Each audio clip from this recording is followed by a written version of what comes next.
দেশের বিভিন্ন অঞ্চলে ছড়িয়ে পড়েছে করোনা সংক্রমণ। আক্রান্তের সংখ্যাও বাড়ছে প্রতিদিন। তবে এখনও চিকিৎসার তৎপরতা বা প্রস্তুতি নেই হবিগঞ্জ জেলা সদর হাসপাতালে। করোনা আক্রান্ত রোগীদের চিকিৎসার যে কর্নারটি স্থাপন করা হয়েছিল সেটিও এখন নেই। তবে শনাক্তকরণে পিসিআর ল্যাব স্থাপনের অনুমোদন পেলেও এখনও বাস্তবায়ন হয়নি। মেশিন না আসায় কার্যক্রম শুরু করতে পারেননি চিকিৎসকরা।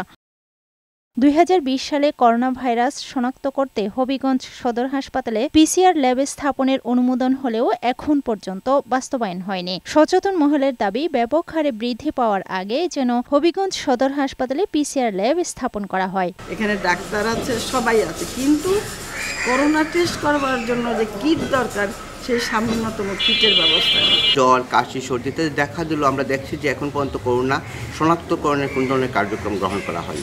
এখানে করোনা টেস্ট হয় না, এজন্য এখন ঢাকা সিলেট যাওয়া লাগতেছে। অনেকেই জ্বর সর্দি নিয়ে আসতেছে, আইসা দেখে হবিগঞ্জের পিসিআর ল্যাব নাই।